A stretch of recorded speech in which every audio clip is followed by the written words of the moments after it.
في جزيرة شكلها هادي من فوق، المية صافية والشط أبيض، والهدوء فيها يخوف. الهدوء ده مش هدوء طبيعي، كأن في حاجة مستخبية وراه. بس الحقيقة الهدوء ده مجرد غطا على مكان البشر مش مرحب بيهم، لا بقانون ولا بإشارة. بس هتلاقي سهم بيتشد قبل ما رجلك تلمس الرملة. الجزيرة دي موجودة في نص المحيط الهندي، جنب جزر أندمان، وعلى بعد حوالي 1200 كيلو متر من البر الهندي. الاسم بتاعها وصل للعالم كله، بس مفيش إنسان قدر يدخلها بسلام. النهاردة هنقرب خطوة من سر واقعي، مش أسطورة من الأساطير. خلي بالك، ممكن تكون سمعت الحكاية قبل كده، بس مش زي ما هتشوفها هنا.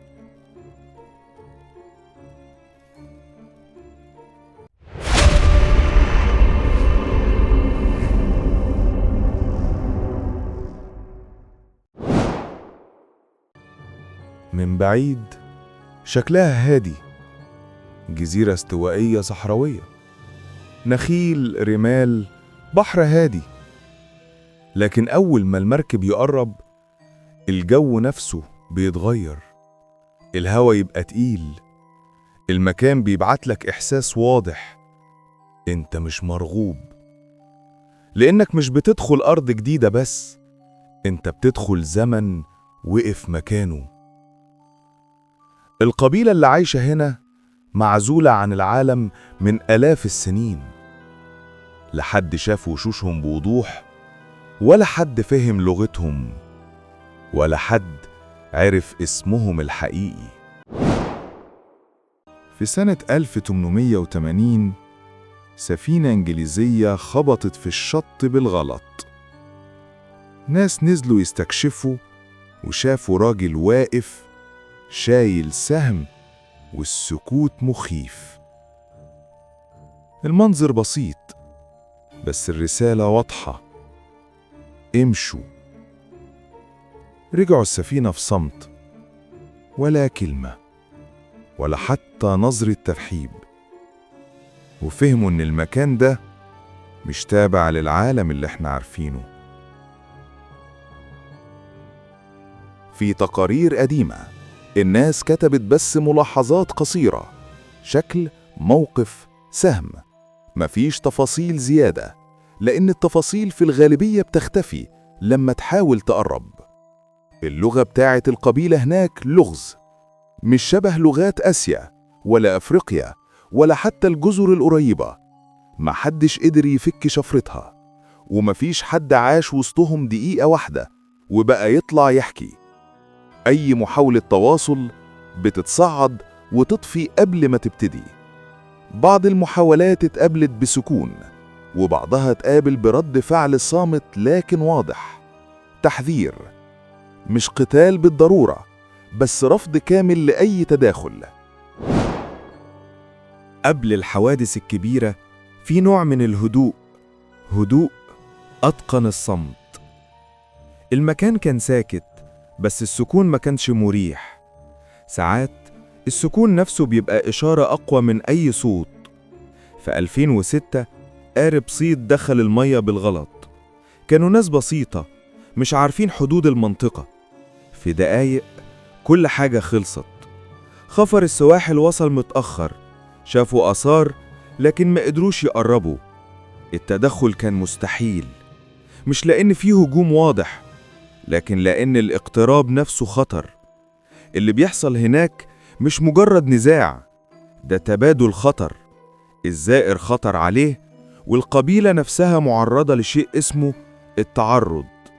جهازهم المناعي حساس لأمراض بسيطة، وأي احتكاك ممكن يحتاجوا ضحايا. عشان كده العالم اتفق على قاعدة صامتة: محدش يقرب.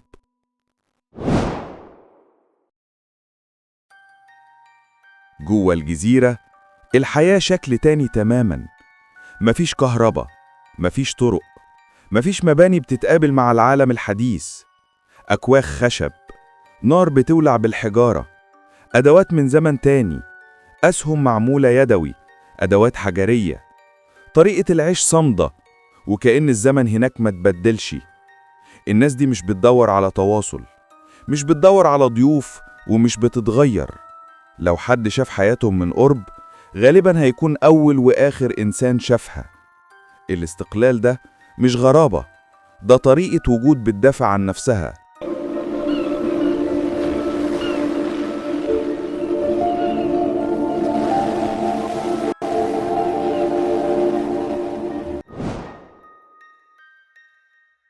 الفضول العالمي تجاه المكان ده مش بس عن النادر، ده عن فكرة إن في زاوية من العالم متقفلة وغامضة بشكل غير طبيعي. الصحفيين، العلماء، جهات حكومية، كلهم مهتمين، بس في نفس الوقت بحذر. كل المعلومات اللي جينا بيها عن الجزيرة جت من بعد، صور جوية، شهادات متقطعة، حكايات قديمة. صورة اتخذت في التسعينات من هليكوبتر هندية، محارب واقف شايل سهم بيشاور للسما: امشوا. الصورة ما كانتش مجرد لقطة، كانت تصريح. انتشرت الصورة وخلت العالم يستغرب، في بشر هناك ومش راغبين في التواصل. الهند حاولت ترسل هدايا، أكل، فاكهة، أدوات. اللي حصل، خدوا اللي محتاجينه وسابوا الباقي. الناس هناك ما بتتعاملش مع العالم بنفس أوعادنا. الموقف ده مش عدواني بمعناه البشري المعتاد، لكنه حاسم. الرسالة اتوصلت: احترم الحدود أو بلاش أصلاً. في 2018 شاب أمريكي دخل الجزيرة لوحده، قال إنه جاي ينشر حاجة. دخل واختفى. الحكومة الهندية قررت ما ترجعش الجثة احتراماً للقبيلة وخوفاً عليها. القرار ده بعت رسالة واضحة للجميع: هنا مش مكان لأي محاولة. اللي يخوف مش الاختفاء بس، اللي يخوف إن محاولات التفسير بتتبخر وتفضل أسئلة. تخيل معايا كده العالم كله بيغرق، تكنولوجيا، أقمار صناعية، أجهزة إنذار بملايين الدولارات، كل ده وقف عاجز تماماً قدام غضب الطبيعة. سنة 2004، اللحظة اللي التسونامي المرعب ضرب فيها المحيط الهندي ومسح جزر كاملة، مسحها من على الخريطة.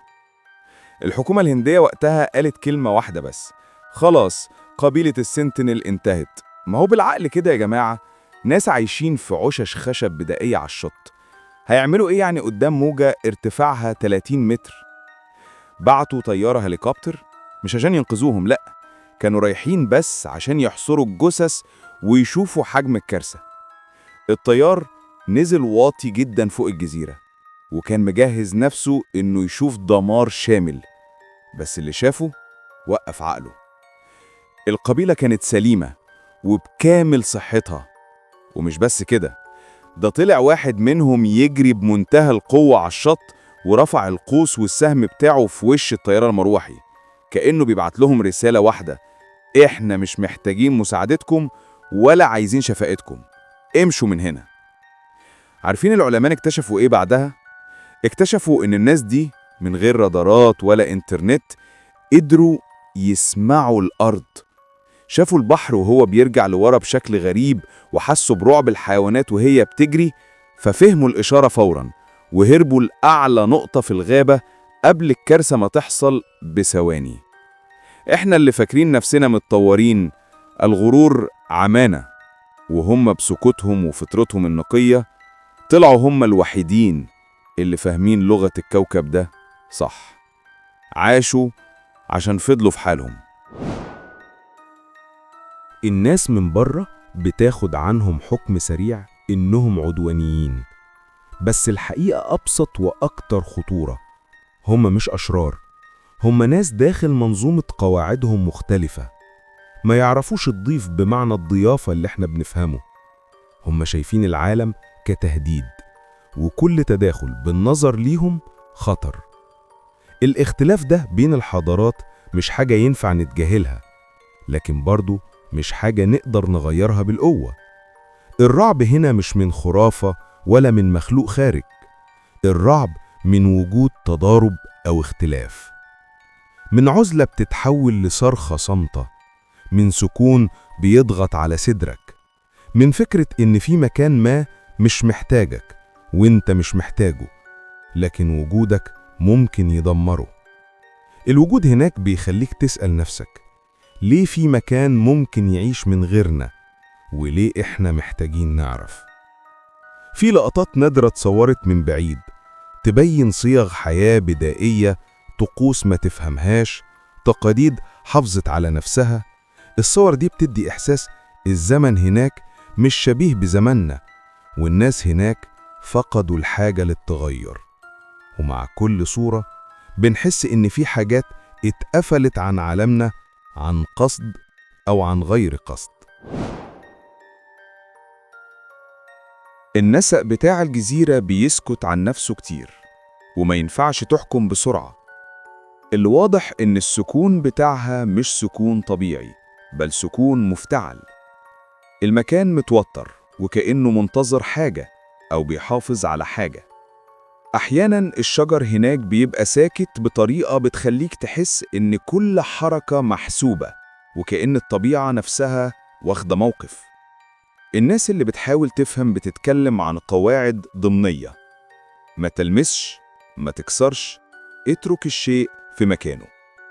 لكن الفضول البشري عادة ما بيطبقش قواعد من النوع ده بسهولة، وده سبب رئيسي إن أماكن زي دي تفضل مقفولة بسبب فضول البشر. نقطة مهمة: الخطر مش دايما ظاهر، مش دايما هتلاقي هجوم. الخطر ممكن يكون صامت، خفي، مرتبط بالتواصل البسيط، بلمسة، بنبرة صوت. اللا حذر هو اللي بيحمي الطرفين. مع مرور الوقت اتشكلت قاعدة عالمية: احترام المسافة. مش بس تخطيط عسكري، لأ، قاعدة أخلاقية علمية. لو حد قرب هيعرض نفسه والأشخاص اللي حواليه لخطر محدش يقدر يتحكم فيه. الجزيرة بتخلف أثر نفسي. الناس اللي بتقرأ عنها بتحس بضغط وهي بتقرأ، مش خوف من شيء مرئي، لكن خوف داخلي من فكرتين بسيطتين هما العزلة والرفض. العزلة هنا مش بس غياب اتصال، هي رفض وجود الآخر. مش لازم يكون في وحش عشان تحس بالخوف، أحياناً المكان كفاية. قبل النهاية لازم نرجع ونفكر في معنى إن في أماكن في العالم لسه باقية لنفسها من غير تدخل بشري.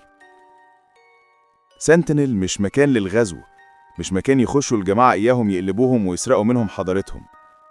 هي جزء من عالم ما اتغيرش. مش كل باب لازم يتفتح، ومش كل فضول لازم نترجمه لعمل. سنتينل مكان كل العالم شايفه، لكن محدش بيقرب. وفي أماكن مهما حاولنا نغوص فيها بالكلام عمرنا ما نوصل للإحساس الحقيقي اللي هناك. في سنتينل اللي بيشوف حاجة أحيانا ما بيقدرش يحكي اللي شافه. لو عجبتك الرحلة دي اعمل لايك واشترك في القناة علشان تشوف الرحلات الجاية من قناة المسافر. وفي النهاية خلي بالك من الأماكن اللي بتطلب إنك تسيبها في حالها، لأن بعض أسرار العالم من الأفضل إنها تفضل أسرار.